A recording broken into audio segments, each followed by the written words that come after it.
విరాట్ చాలా కోపంగా చంద్రకళ దగ్గరికి వచ్చి, "అసలు నువ్వు అనేదానివే మా ఫ్యామిలీలో లేకపోతే ఎంతో బాగుండేది తెలుసా? మా అమ్మ నా మీద ఎంత ప్రేమ చూపించేదో.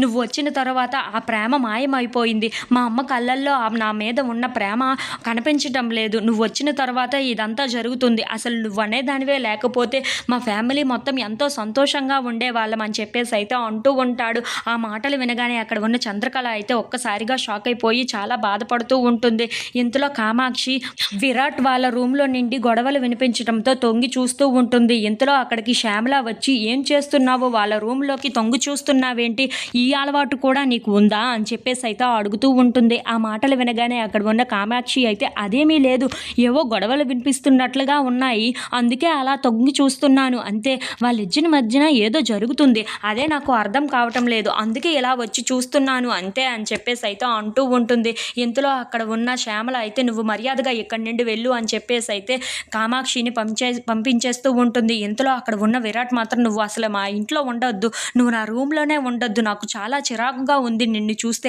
నిన్ను చూస్తేనే నాకు చంపేయాలి అన్నంత కోపం వస్తుంది తెలుసా" అని చెప్పేసి అయితే తన పీక పట్టుకోబోతూ ఉంటాడు. ఇంతలో అది చూసి అక్కడ ఉన్న శ్యామల అయితే ఒక్కసారిగా షాక్ అయిపోయి, "విరాట్" అని చెప్పేసి అయితే చాలా గట్టిగా పిలుస్తూ ఉంటుంది. అది వినగానే అక్కడ ఉన్న విరాట్, చంద్రకళ వాళ్ళు అయితే ఒక్కసారిగా షాక్ అయిపోతూ ఉంటారు. ఇంతలో శ్యామల విరాట్ దగ్గరికి వచ్చి, "ఏంట్రా నువ్వు ఏం చేస్తున్నావు? తన మీదకి ఎందుకు అలా ఎగురుతున్నావు? అసలు ఏం జరుగుతుంది మీ ఇద్దరి మధ్యన అసలు సఖ్యత అనేదే లేదు అనిపిస్తుంది నాకు. అసలు ఏం జరుగుతుందో మర్యాదగా ఇద్దరిలోని ఎవరైనా చెప్తారా లేదా" అని చెప్పేసి అయితే అడుగుతూ ఉంటుంది. ఆ మాటలు వినగానే అక్కడ ఉన్న విరాట్, చంద్రకళ వాళ్ళు అయితే ఒక్కసారిగా షాక్ అయిపోతూ ఉంటారు. ఇప్పుడు ఏం చెప్పాలి అని చెప్పేసి అయితే విరాట్ అనుకుంటూ ఉంటాడు. ఇంతలో అక్కడ ఉన్న చంద్రకళ మాత్రం ఏమీ మాట్లాడకుండా మౌనంగా చూస్తూ ఉండిపోతుంది. అది చూడగానే అక్కడ ఉన్న శ్యామల మాత్రం, "మర్యాదగా చెప్పండి. అసలు మీ ఇద్దరి మధ్యన సఖ్యత సరిగ్గా లేదు కదా! అదైతే నాకు బాగా తెలుస్తుంది. అసలు ఏం జరుగుతుందో ఆ విషయం కూడా నాకు బాగా తెలియాలి. ఏంటో మర్యాదగా చెప్తారా లేదా" అని చెప్పేసి అయితే చాలా గట్టిగా నిలదీస్తూ ఉంటుంది.